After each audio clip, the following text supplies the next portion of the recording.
महाराष्ट्र राज्य के इतिहास में मानव वन्यजीव संघर्ष की सबसे दर्दनाक घटनाओं में से एक चंद्रपुर जिले के सिंदेवाही तालुका के गुंजेवाही जंगल में सामने आई है। तेंदुपत्ता तोड़ने गई महिलाओं पर बाघ के हमले में 4 महिलाओं की मौत हो गई।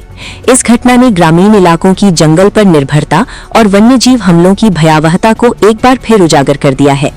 चंद्रपुर जिले के सिंदेवाही तालुका के गुंजेवाही और आसपास का इलाका आज बाघ के हमले की घटना से दहल उठा। जंगल में तेंदुपत्ता तोड़ने गई कवड़ूबाई दादाजी मोहुर्ले 45, अनुबाई दादाजी मोहुर्ले 46, संगीता संतोष चौधरी 36 और सुनीता कौशिक मोहुर्ले 33 पर अचानक बाघ ने हमला कर दिया। चारों महिलाएं गुंजेवाही गांव की निवासी थीं। इस हमले में चारों की मौके पर ही मौत हो गई। घटना के बाद पूरे इलाके में शोक और दहशत का माहौल है। जानकारी के अनुसार महिलाएं रोज की तरह जंगल में तेंदुपत्ता तोड़ने गई थीं। सभी अपने काम में व्यस्त थीं।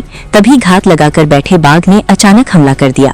महिलाओं को संभलने तक का मौका नहीं मिला और बाघ ने चारों को मौत के घाट उतार दिया। घटना की सूचना मिलते ही वन विभाग और पुलिस की टीम मौके पर पहुंची। पंचनामा करने के बाद शवों को सिंदेवाही अस्पताल भेजा गया। घटना का मंजर देखकर साथ मौजूद महिलाएं भी दहशत में थीं। मृत महिलाओं में से कई अपने परिवार की एकमात्र कमाने वाली सदस्य थीं। आर्थिक तंगी के कारण वे मजदूरी और जंगल से तेंदुपत्ता तोड़कर परिवार का पालन पोषण करती थीं। सुनीता मोहुर्ले के पति का पहले ही निधन हो चुका है और उनकी 2 छोटी बेटियां हैं। वहीं मृतकों में शामिल कवड़ूबाई और अनुबाई सगी बहनें थीं।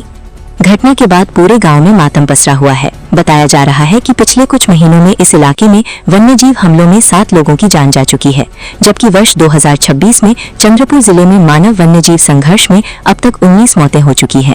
स्थानीय नागरिकों का आरोप है कि इलाके में लगातार बढ़ रहे वन्यजीव हमलों के बावजूद मंत्री और अधिकारी हालात जानने तक नहीं पहुंचे। ग्रामीणों ने प्रशासन को चेतावनी देते हुए कहा है कि जल्द ठोस उपाय किए जाएं, अन्यथा लोग कानून हाथ में लेने को मजबूर होंगे। भुसावल शहर की सुप्रसिद्ध और भरोसेमंद शिक्षण संस्था Hasan Shakeel Abi Abdul Waheed Deshpande English medium high school, arts, commerce, science junior college में नर्सरी से लेकर 12वीं कक्षा तक एडमिशन प्रक्रिया शुरू हो चुकी है। इस वर्ष स्कूल ने एसएससी परीक्षा में 100% रिजल्ट देकर सफलता की नई मिसाल कायम की है। साथ ही हमारे जूनियर कॉलेज ने भी एचएससी में 100% परिणाम हासिल कर संस्था का नाम रोशन किया है। यहाँ बच्चों को मिलती है उच्च गुणवत्ता की इंग्लिश मीडियम शिक्षा, आधुनिक ई लर्निंग सुविधा और हर क्लासरूम में प्रोजेक्टर के साथ स्मार्ट लर्निंग का अनुभव। बच्चों की सुरक्षा और स्वास्थ्य का विशेष ध्यान रखते हुए शुद्ध पेयजल की व्यवस्था और पूरे परिसर में सीसीटीवी कैमरा की निगरानी उपलब्ध है। बच्चों के शारीरिक और मानसिक विकास के लिए अनुभवी स्पोर्ट्स टीचर्स द्वारा प्रशिक्षण और समय समय पर विभिन्न खेल प्रतियोगिताओं का आयोजन किया जाता है। शिक्षा के साथ साथ बच्चों की कला और प्रतिभा को मंच देने के लिए हर वर्ष भव्य वार्षिक सांस्कृतिक कार्यक्रम आयोजित किया जाता है। और अब एक नई शुरुआत, इस साल से स्कूल में करियर पॉइंट कोटा के सहयोग से विशेष फाउंडेशन कोर्सेज शुरू किया जा रहा है। इस कोर्स के अंतर्गत 8वीं, 9वीं और 10वीं के विद्यार्थियों के लिए पूरे एकेडमिक ईयर में लाइव क्लासेस आयोजित की जाएंगी, जिससे बच्चों को भविष्य की नीट, जेईई और आईआईटी जैसी प्रतियोगी परीक्षाओं की मजबूत तैयारी करवाई जाएगी। तो अपने बच्चों के उज्जवल भविष्य के लिए आज ही एडमिशन करवाएं। पता है हीना पार्क, ग्रीन पार्क, भुसावल। ज्यादा जानकारी के लिए आप स्क्रीन पर दिए गए नंबर पर संपर्क कर सकते हैं। स्टूडेंट्स एंड पेरेंट्स, अस्सलाम वालेकुम।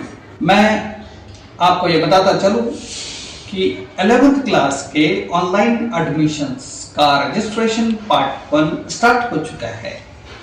इस पार्ट 1 रजिस्ट्रेशन के अंदर में आप लोग अपने login ID and password generate कर पाएंगे अपने सीट नंबर और आधार कार्ड की मदद से।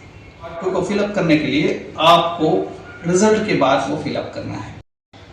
लेकिन पिछले साल जिस तरह से ऑनलाइन प्रोसेस के अंदर में बहुत ताखीर हुई और लेट एडमिशंस चलते रहे, ऑनलाइन प्रोसेस पहली मर्तबा था, इसलिए जो है एनरोलमेंट भी लेट आई, जिसकी वजह से क्या हुआ कि 11वीं जमात का 11th स्टैंडर्ड का एकेडमिक ईयर थोड़ा लेट स्टार्ट होने की वजह से बच्चों की स्टडीज का बहुत सारा नुकसान हुआ है। इस बात को मद्देनजर रखते हुए सबने मिलकर ये डिसाइड किया है कि इस बार 11th की एकेडमिक स्टडीज जो है वो 15 मई से स्टार्ट कर देंगे।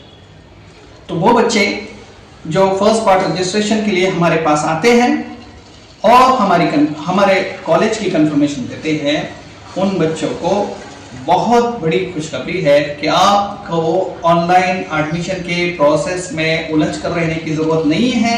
आप हमारे पास आइए, आपका पार्ट 1 का रजिस्ट्रेशन हम करते हैं और 15 मई से आपका 11th का एकेडमिक स्टडीज स्टार्ट कर देंगे।